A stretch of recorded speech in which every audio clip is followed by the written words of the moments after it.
നമുക്ക് ഇഷിതയുടെയും മഹേഷിന്റെ ഇന്നത്തെ നല്ലൊരു വിശേഷം കേട്ടാലോ.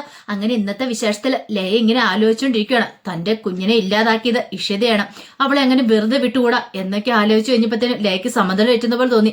ലയ വീട്ടിൽ നിന്ന് ഇറങ്ങി അങ്ങോട്ട് പോവുകയാണ്. ഈ സമയത്ത് അത് ആഷിത കാണുന്നുണ്ടായിരുന്നു, ലയ ഒരു കൊടുങ്കാറ്റ് പോലെ പുറത്തേക്ക് പോണത്. ആ സമയം ചിപ്പിമോളും സൂരജ്മോനും എല്ലാരും കൂടെ സ്കൂളിൽ സംസാരിച്ചുകൊണ്ടിരിക്കുകയാണ്. ഇന്റർവെൽ സമയത്താണ് അവരങ്ങനെ സംസാരിച്ചുകൊണ്ടിരിക്കുന്ന സമയത്ത് കിരൺ അങ്ങോട്ടേക്ക് വരുവാണ്. കിരണെ കണ്ടു കഴിഞ്ഞപ്പോ സൂരജ് ചോദിച്ചു, കിരണെ എങ്ങനെയായി കാര്യങ്ങള്? അല്ല, ആദ്യമായിട്ടുമായിട്ട് കോംപ്രമൈസ് ആകാനായിട്ട് നിനക്ക് സമ്മതമാണോന്ന് ചോദിക്കണം. ഇത് കേട്ട് ഞാൻ കിരൺ പറഞ്ഞു, എനിക്ക് വിരോധമൊന്നും ഇല്ലാന്ന് പറയണം. അങ്ങനെയാണെങ്കിൽ ചിപ്പി പറഞ്ഞു, ഒരു കാര്യം ചെയ്യാം, ഇപ്പൊ തന്നെ ആദ്യേട്ടൻ വരും. ആദ്യേട്ടനുമായിട്ട് നീ ഫ്രണ്ട്ഷിപ്പ് ആവുമെന്ന് ചോദിക്കുക. എനിക്കെന്താ കുഴപ്പമിരിക്കണേ, എന്നെ അവൻ തല്ലിയെങ്കിലും എനിക്ക് അവനോട് ഇപ്പൊ ദേഷ്യവും കാര്യങ്ങളൊന്നും ഇല്ല. എനിക്ക് അവനുമായിട്ട് കൂട്ടുകൂടാൻ താല്പര്യമാന്ന് പറയണം. ചക്കി പറഞ്ഞു, അങ്ങനെയാണൊരു നല്ല കാര്യം തന്നെയാ, ആദ്യേട്ടൻ വരട്ടെ, ആദ്യേട്ടനോട് ഞങ്ങൾ ഈ കാര്യങ്ങളൊക്കെ സംസാരിക്കാന്ന് പറയാം. സൂര്യ ചോദിച്ചു, ചിപ്പി ആദ്യം വരുമോന്ന് ചോദിക്കാം. ആദ്യേട്ടനോട് ഞാൻ വരാൻ പറഞ്ഞിട്ടുണ്ട്, ആദ്യേട്ടൻ വരാതിരിക്കില്ല, വരുമെന്ന് പറയണം. എന്നിട്ട് ഇത്ര സമയമായിട്ടും കണ്ടില്ലോ എന്ന് പറയാം. വരൂന്നേ, സമാധാനമായിട്ടിരിക്കുക സൂര്യചേട്ടൻ എന്ന് പറയണം. അപ്പോഴേക്കും ആദ്യം അങ്ങോട്ടേക്ക് വന്നു. ആദ്യം വന്നിട്ട്, ചിപ്പി നീ എന്തിനാ എന്നെ വിളിച്ചതെന്ന് ചോദിക്കാം. അതെ, ഒരു കാര്യം ഉണ്ടെന്ന് പറയണം. കാര്യം എന്താ? നീ എന്തിനാ ഇവരുമായിട്ട് സംസാരിച്ചുകൊണ്ടിരിക്കണമെന്ന് ചോദിക്കുക. കിരണിന്റെ മുഖത്തേക്ക് നോക്കിയിട്ടാണ് ചോദിച്ചത്. അത് പിന്നെ ഒരു കാര്യമുണ്ട് എന്ന് സൂരജ് പറയണ്. എന്താ? അല്ല, കിരണേട്ടന് ആദ്യേട്ടനുമായിട്ട് കോംപ്രമൈസ് ആകാനായിട്ട് സംഭവിച്ചെന്ന് പറയണം. കോംപ്രമൈസ് ആവാനായിട്ടോ? അതെ, ആദ്യേട്ടനുമായിട്ട് കൂട്ടുകൂടാനായിട്ട് കിരണേട്ട സമ്മതമാണ്. കിരണേട്ടനൊരു പിണക്കവും കാര്യങ്ങളൊന്നും ഇല്ലാന്ന് പറയണം. ഇത് കേട്ടപ്പോ ആദ്യം പറഞ്ഞു, അതിന് ഞാൻ പറഞ്ഞില്ലോ എനിക്ക് ഇവനോട് കൂട്ടുകൂടാൻ ഇഷ്ടമെന്നുള്ള കാര്യം. അതെ, അങ്ങനെ പറയരുത് എന്ന് ചക്കി പറയണം. ശരിക്കും കിരണേട്ടന്റെ മൂക്കല്ലേ ആദ്യേട്ടൻ ഇടിച്ച് പൊട്ടിച്ചേ, എന്നിട്ടിപ്പൊ ആദ്യേട്ടനാണോ വലിയ ജാട കാണിച്ച് നിക്കണേന്ന് ചോദിക്കുക. ചിപ്പി പറഞ്ഞു, ആദ്യേട്ടൻ കിരണേട്ടനുമായിട്ട് കൂട്ടുകൂടണം. എന്തിനാ ഇങ്ങനെ ദേഷ്യപ്പെട്ട് മാറി നിൽക്കണം? നമ്മളെല്ലാം ഒരു ക്ലാസ്സിലെ കുട്ടികളല്ലേ, ഒരു സ്കൂളിലെ കുട്ടികളല്ലേ, നമ്മളിങ്ങനെ പരസ്പരം പിണങ്ങി നിൽക്കേണ്ട കാര്യമുണ്ടോ എന്ന് ചോദിക്കുക. അതേ, കുട്ടികൾ ഇങ്ങനെ പിണങ്ങിക്കാൻ പാടില്ല എന്ന് പറയണം. എന്ത് കാര്യം ഉണ്ടെങ്കിലും പറഞ്ഞു തീർക്കണമെന്ന് പറയണം. ഇത് കേട്ടപ്പം സൂരജ് പറഞ്ഞു, ശരിയാ, ചിപ്പ് പറഞ്ഞു ശരിയാ. ഇതേ ആദ്യേട്ടൻ കിരണേട്ടനായിട്ട് കൂട്ടുകൂടിയെന്നോർത്ത് ഒന്നും സംഭവിക്കാനൊന്നും പോകുന്നില്ല. നിങ്ങൾ തമ്മിൽ പരസ്പരം കൈ കൊടുക്കുക എന്ന് പറയണം. കിരൺ പറഞ്ഞു, എനിക്ക് സമ്മതമാണെന്ന് പറഞ്ഞുകൊണ്ട് കിരണ് ഷെയ്ക്കാനിന് വേണ്ടി കൈ നീട്ടുവാണ്. ആ സമയം ആദ്യം ഒന്നും മിണ്ടാതെ ഇങ്ങനെ അനങ്ങാൻ നിൽക്കുകയാണ്. ചിപ്പി ചോദിച്ചു, എന്താ ആദ്യേട്ടാ ഇത്? ആദ്യേട്ടന് എന്താ ഒരു മുഖം ഇങ്ങനെ വല്ലാതിരിക്കണേ? ആദ്യേട്ടന് സന്തോഷമില്ലേ കിരണേട്ടനുമായിട്ട് കൂട്ടുകൂടാനെന്ന് ചോദിക്കുക. അവസാനം ആദ്യം ഷെയ്ക്കാൻ്റെ കൊടുത്തു. പിന്നീട് അവരെങ്ങനെ കൂട്ടാവാണ്. ആ സമയത്ത് ചിപ്പി പറഞ്ഞു, അതെ, ഇനി എന്നും നിങ്ങൾ ഇങ്ങനെ തന്നെ ആയിരിക്കണം, വഴക്കൊന്നും ഉണ്ടാക്കാൻ പാടില്ല കേട്ടോ എന്ന് പറയണം. ഇത് കേട്ടപ്പോൾ കിരൺ പറഞ്ഞു, എനിക്ക് ആരുടെയും വഴക്കില്ല, ഇനി ആദ്യം നിന്നെ കളിയാക്കുകയൊന്നും ചെയ്യത്തില്ല കേട്ടോ എന്ന് പറയണം. അത് കേട്ടപ്പോൾ സൂരജ് പറഞ്ഞു, എന്നാ ഒരു കാര്യം ചെയ്യാം, രണ്ടുപേരും തോളോട് തോള് പിടിച്ച് അങ്ങോട്ട് പോകാൻ പറയണം. അങ്ങനെ രണ്ടുപേരും കൂടെ കെട്ടിപ്പിടിച്ചോണ്ട് അങ്ങോട്ട് പോവാണ്. കിരണും ആദ്യം കൂടെ ആ കാഴ്ച കണ്ടു കഴിഞ്ഞപ്പോൾ ചിപ്പി പറഞ്ഞു, കണ്ടില്ലേ രണ്ടുപേരും കൂടെ പോകുന്ന കണ്ടില്ലേ എന്ന് ചോദിക്കാം. ഇത് കേട്ടപ്പോൾ സൂരജ് പറഞ്ഞു, ഇനിയിപ്പോൾ കുഴപ്പമില്ല, ആദ്യം എന്നോട് എല്ലാവരും സംസാരിച്ച് പഴയതുപോലെ തന്നെ കൂട്ടുകൂടിക്കുള്ളൂ എന്ന് പറയണം. ആ സമയം സ്റ്റാഫ് റൂമിൽ നിന്ന് പ്രിൻസിപ്പൾ അങ്ങോട്ടേക്ക് ഇറങ്ങി വരുവാണ്. പ്രിൻസിപ്പൾ അങ്ങോട്ട് ഇറങ്ങി വരുമ്പോൾ ആ കാഴ്ച കാണുന്നേ, തോളും തോളും ചേർത്ത് പിടിച്ച് രണ്ടുപേരും കൂടെ പോകുന്നേ, കിരണും ആദ്യം കൂടെ പോകുന്നേ. ഇതെങ്ങനെ സംഭവിച്ചു? ഇന്നലെ വരെ വഴക്കുണ്ടാക്കി നടന്നവരാ, പെട്ടെന്നൊരു നിമിഷം അങ്ങനെ സംഭവിച്ചു. അപ്പോഴാണ് സൂര്യൻ ചിപ്പി അവിടെ നിൽക്കുന്ന കണ്ടത്. പിന്നീട് അങ്ങോട്ടേക്ക് ചെന്നു. അല്ല, എന്താ സംഭവിച്ചേ? അവർ രണ്ടുപേരും ഭയങ്കര ഫ്രണ്ട്സ് ആയെന്ന് തോന്നല്ലോ. അതെ, എല്ലാത്തിനും കാരണം ഈ നിൽക്കുന്ന ചിപ്പിയാന്ന് പറയണം. ചിപ്പിയാണ് അവരെ ഒന്നിപ്പിച്ചെന്ന് പറയണം. ഓഹോ, അപ്പൊ അതാണ് കാര്യം. ഇങ്ങനെ പോകുവാണെങ്കിൽ ഈ സ്കൂളിലെ പകുതി പ്രശ്നങ്ങളും തീരും. കാരണം വന്ന സമയത്ത് ആദ്യം ആരുമായിട്ട് അടുക്കത്തില്ലായിരുന്നു, പക്ഷെ ഭയങ്കര വയലന്റ് ആയിരുന്നു. ഇപ്പൊ കുറെ മാറ്റം വന്നിട്ടുണ്ടെന്നുള്ള കാര്യം പ്രിൻസിപ്പളിന് മനസ്സിലായി. പിന്നീട് പ്രിൻസിപ്പൾ പറഞ്ഞു, അവനെ സ്കൂളിൽ നിന്ന് പോകുന്നതിന് മുമ്പ് അവനെ നല്ലൊരു കുട്ടിയായിട്ട് ഞാൻ വളർത്തിയെടുക്കുമെന്നൊക്കെ പ്രിൻസിപ്പളും പറയാണ്. അങ്ങനെ ഞങ്ങളുടെ ക്ലാസ്സിലേക്ക് കയറി പോവാണ്. ആ സമയത്ത് ഇഷിത ഹോസ്പിറ്റലിലേക്ക് വരിക. ഹോസ്പിറ്റലിലേക്ക് വരണ സമയത്താണ് എടീന്നൊരു വിളിയൊച്ച കേട്ടത്. കാറിൽ നിന്ന് ഇറങ്ങി ഹോസ്പിറ്റലിലേക്ക് അങ്ങ് ഇറങ്ങുമ്പോഴാണ്, കാറിൽ നിന്ന് ഇറങ്ങി ഹോസ്പിറ്റലിലേക്ക് പോകാൻ തുടങ്ങുന്ന സമയത്താണ് ആ വിളിയൊച്ച കേൾക്കുന്നത്. നോക്കിക്കഴിഞ്ഞപ്പോൾ ലയ, പെട്ടെന്ന് ലയ കണ്ടപ്പോൾ ഇഷിത നിന്ന്, എന്താ ലയെന്ന് ചോദിക്കണം. അപ്പൊ നീ എന്നെ മറന്നിട്ടൊന്നും ഇല്ല അല്ലേന്ന് ചോദിക്കണം. അല്ല, ലയക്കിപ്പോ എന്താ വേണ്ടേ? എടി, എന്റെ കുഞ്ഞിനെ കൊന്നവളല്ലേടി നീ, നിന്നോട് ഞാൻ പൊറുക്കൂന്ന് നീ കരുതിയോ? ഒരിക്കലും ഇല്ലടി എന്ന് പറയണം. ഇതേ ലയ, വെറുതെ അനാവശ്യം പറയരുത്, ഇത് ഹോസ്പിറ്റലാന്ന് പറയണം. പിന്നെ എടി പോടിന്ന് വിളിക്കാനായിട്ട് അതിനുള്ള അധികാര അവകാശം നിനക്കില്ലെന്ന് പറയണം. പിന്നെ വിളിച്ചാൽ നീ എന്ത് ചെയ്യൂടി? ഒന്നും ചെയ്യാൻ പോകുന്നില്ലെന്ന് പറയണം. അപ്പോഴേക്കും കുറച്ച് ആൾക്കാരൊക്കെ അവിടെ കൂടി ഒച്ചപ്പാടും വെള്ളം കെട്ട്. ഇപ്പൊ ഒരാൾ വന്നിരിച്ചു, എന്താ മേഡം, എന്താ പ്രശ്നം നോക്കിയേ? ഒന്നുമില്ലാന്ന് പറയാം, നിങ്ങൾ പോയിക്കോളാൻ പറയണേ. പക്ഷെ അവരൊക്കെ അവിടെ മാറി നിൽക്കുവാണ്. ആ സമയത്ത് ലയ പറഞ്ഞു, എടി എനിക്കറിയാടി, എന്റെ ഭർത്താവിനെ സ്വന്തമാക്കാൻ വേണ്ടിയില്ലേടി നീ ഇതൊക്കെ ചെയ്തേ. എന്നാലും നിനക്ക് എങ്ങനെയാ തോന്നിയെന്ന് ചോദിച്ചുകൊണ്ട് വീണ്ടും ഓരോന്ന് പറഞ്ഞുകൊണ്ടിരിക്കുമ്പോൾ അങ്ങോട്ടേക്ക് വന്നിട്ട് സോഫിനി സിസ്റ്റർ പറഞ്ഞു, അതെ മാഡം മുറിയിലേക്ക് പോയിക്കൊള്ളാൻ പറയണം. അങ്ങനെ ഞങ്ങൾ പോകാൻ തുടങ്ങി കഴിഞ്ഞപ്പോഴത്തേനും ലയ വന്ന് ഇഷിതയുടെ കയ്യിലേക്ക് പിടിച്ചിട്ട് പറഞ്ഞു, അവിടെ നിൽക്കണേ, അവിടെ നീ എങ്ങോട്ടാ പോണേ, അങ്ങനെ അങ്ങോട്ട് പോകാൻ വരട്ടെ, അവിടെ നിൽക്കാൻ പറയണം, കയ്യെ പിടിച്ച് നിർത്തോണം. ഇതേ ലയ, എനിക്ക് ഡ്യൂട്ടി ഉണ്ട്, നീ വെറുതെ പ്രശ്നം ഉണ്ടാക്കരുതെന്ന് പറയണം. പ്രശ്നം ഉണ്ടാക്കിയത് ഞാനല്ലടി, നീയാടി, നീ കാരണം എന്തൊക്കെ പ്രശ്നം ഉണ്ടായെന്നറിയാവോ? ദേ നിങ്ങളൊക്കെ ഒന്ന് കേൾക്ക്, ഇവൾക്ക് ഒരിക്കലും ഒരു അമ്മയായിട്ട് സാധിക്കില്ല. അതുകൊണ്ട് അവൾ എന്ത് ചെയ്തു, എന്റെ വയറ്റിലുള്ള കുഞ്ഞിനെ നൈസായിട്ട് അങ്ങോട്ട് ഇല്ലാതാക്കി. എന്തിനാണെന്നറിയാവോ?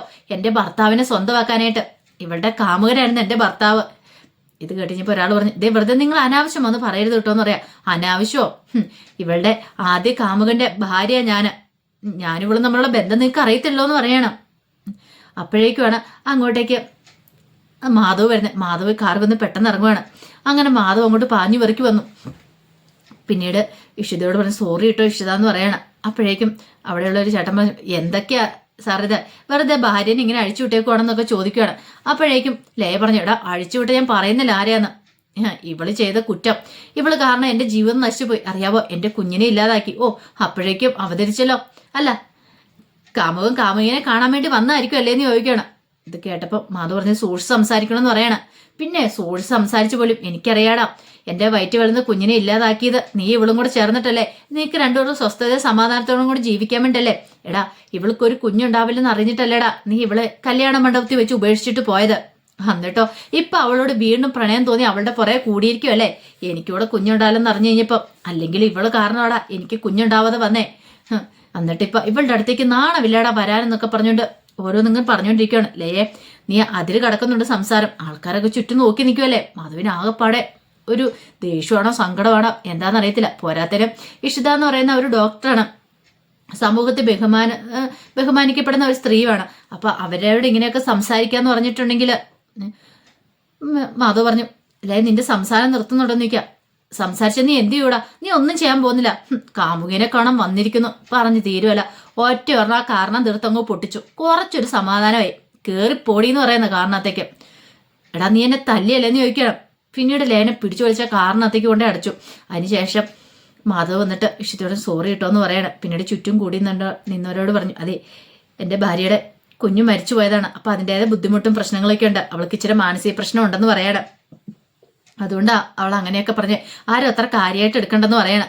അങ്ങനെ ഇഷിതയോട് മാപ്പ് പറഞ്ഞിട്ട് മാധവ് അങ്ങോട്ട് പോയി കാർ ഓടിച്ചങ്ങോട്ട് പോവാണ്. ആ സമയം ചുറ്റും കൂടി നിന്നവര് ഡോക്ടറോട് പറഞ്ഞു, ഇഷിത ഡോക്ടറോട് പറഞ്ഞു, അതെ ഡോക്ടറെ ഇങ്ങനെയുള്ളവന്മാർ പറയുന്നതൊന്നും ഡോക്ടർ കേൾക്കേണ്ട കാര്യമില്ല, ഡോക്ടർ എന്തിനാ ടെൻഷൻ അടിക്കുന്നേ, ഡോക്ടർ ഡ്യൂട്ടി പോയി ചെയ്യാം. അവരങ്ങനെന്ന് പറഞ്ഞ് ഞങ്ങൾ വിശ്വസിച്ചിട്ടില്ല, കാരണം ലയ പറഞ്ഞിട്ടുണ്ടായിരുന്നു നിങ്ങളുടെ കുഞ്ഞുങ്ങളെയൊക്കെ ഇവള് കൊന്നു കളയുന്നൊക്കെ. അതൊക്കെ ഇഷിതയുടെ മനസ്സിൽ വല്ലാത്ത ബുദ്ധിമുട്ടാക്കിയിട്ടുണ്ടായിരുന്നു. ഇഷിത അങ്ങനെ വിഷമിച്ച് തന്റെ ക്യാബിനിലേക്ക് പോവാണ്.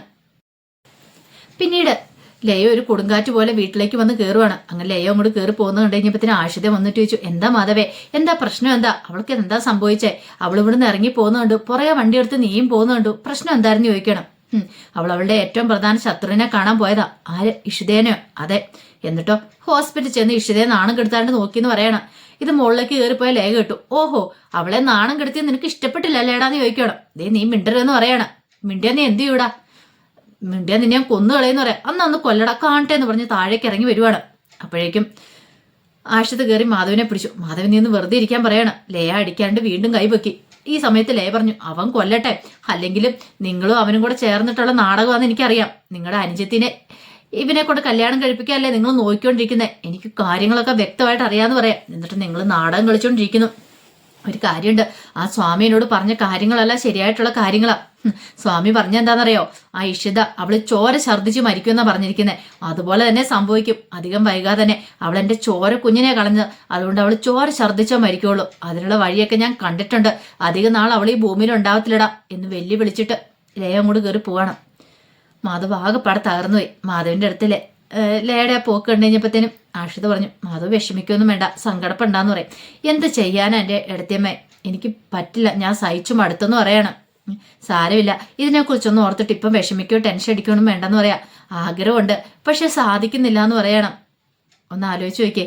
ഈ സമയത്ത് ആഷിത ചോദിച്ചു, അല്ല അവൾ പറഞ്ഞില്ലായിരുന്നു ഒരു കാര്യം, ചോര ഛർദ്ദിച്ച് ഇഷിത മരിക്കുമെന്ന്. അല്ല അങ്ങനെ ഒരു സ്വാമി പറയുമോന്ന് ചോദിക്കുകയാണ്. അങ്ങനെ ആ സ്വാമി പറയണമെങ്കിൽ അത് ശരിയായിട്ടുള്ള ഇതല്ലല്ലോ, അത് മാത്രമല്ല അയാൾ അത്ര ദുഷ്ടനായതുകൊണ്ടല്ലേ എന്ന് ചോദിക്കുകയാണ്. അത് ശരിയാണല്ലോ. അപ്പോഴാണ് മാധവ് അതിനെക്കുറിച്ച് ചിന്തിക്കുന്നത്. അല്ല, ആ സ്വാമി ചിലപ്പം ദുഷ്ടനായതുകൊണ്ടായിരിക്കും അങ്ങനെയൊക്കെ ചെയ്യുന്നത്. അങ്ങനെയാണെങ്കിൽ അയാളുടെ വല്ല ഫോട്ടോസും കാര്യങ്ങളൊക്കെ ഉണ്ടോ, നമുക്ക് നോക്കാന്ന് പറയാണ്. അപ്പോഴത്തേക്കും മാധവ് എന്ത് ചെയ്യണം, തന്റെ ഫോണിനകത്തുനിന്ന് അയാളുടെ ഫോട്ടോ എടുത്ത് കാണിച്ചു കൊടുക്കുകയാണ്. കൈലാസിനെ കണ്ടു കഴിഞ്ഞപ്പോൾ ഒരു നിമിഷം ഒന്നും ഞെട്ടിപ്പോയി ആഷിത. ഇത് അവനല്ലേ, ആ കൈലാസ് അല്ലേന്ന് ചോദിക്കുകയാണ്. കൈലാസോ? ഞാൻ പറഞ്ഞിട്ടില്ലേ ഇഷിതയുടെ വീട്ടിലെ മഹേഷിന്റെ ചേച്ചിയുടെ ഭർത്താവ്, ഇത് അവനാന്ന് പറയണേ. ഇപ്പൊ പക്ക ഫ്രോഡാന്ന് പറയാം. ഞാൻ നേരത്തെ പറഞ്ഞിട്ടില്ലേ ഇഷിതയെ ശല്യപ്പെടുത്തിയ കാര്യങ്ങളൊക്കെ കുറിച്ചൊക്കെ മാധവിനോട്. ഓ മനസ്സിലായി, ഇത് അവനാണെന്ന് ചോദിക്കുക. അതേന്ന് പറയണം. ആഹാ, അപ്പൊ അവൻ പക്ക ഫ്രോഡല്ലേന്ന് ചോദിക്കുക. അതെ, ഇവൻ കാരണം ഇഷിതയ്ക്ക് എത്രമാത്രം ബുദ്ധിമുട്ടുണ്ടായിട്ടുണ്ടെന്ന് അറിയാവോ. ഇപ്പാണ്ട് ഇങ്ങനെ കിടക്കുന്നു. ഇവനെ എത്രയും പെട്ടെന്ന് കയ്യോടെ പിടികൂടണം മാധവേ, ഇവനെ വെറുതെ വിട്ടുകൂടാന്ന് പറയണം. ആഹാ, അങ്ങനെയാണ് ഇവന്റെ കള്ളത്തരങ്ങളൊക്കെ പൊളിച്ചെടുക്കണമല്ലോ. വെറുതെ അല്ല, ഇപ്പോഴല്ല കാര്യങ്ങളൊക്കെ ബോധ്യപ്പെടുന്നേ. പെട്ടെന്ന് ആഷിത പറഞ്ഞ് എന്ത് ചെയ്യണമെന്ന് എനിക്കറിയാം എന്നും പറഞ്ഞ് ആഷിത അങ്ങോട്ട് കയറി പോവാണ്. അങ്ങനെ കൈലാസിന്റെ കള്ളത്തരം പൊളിച്ചെടുക്കാനായിട്ട് അവര് ശ്രമിക്കുകയാണ്. അപ്പൊ അതിന്റെ വിശേഷങ്ങളൊക്കെയാണ് കാണുന്നത്. ഇതിന്റെ ബാക്കി വിശേഷങ്ങളുമായിട്ട് വൈകുന്നേരത്തെ പ്രൊമോയി വരാട്ടോ. അതിനു മുമ്പായിട്ട് ആദ്യമായി കാണുന്നവരുണ്ടെങ്കിൽ ചാനൽ ഇഷ്ടപ്പെട്ടോ ഒന്ന് സബ്സ്ക്രൈബ് ചെയ്യാൻ മറക്കരുത്. വീഡിയോ ഇഷ്ടപ്പെടുവാൻ ലൈക്ക് ചെയ്യാനും നിങ്ങളുടെ വിലയേറിയ അഭിപ്രായങ്ങളൊക്കെ രേഖപ്പെടുത്താനും മറക്കരുത് കേട്ടോ. ഒരിക്കൽ കൂടി എല്ലാവർക്കും ശുഭദിനം നേർന്നുകൊണ്ട് നിർത്തുന്നു. നന്ദി.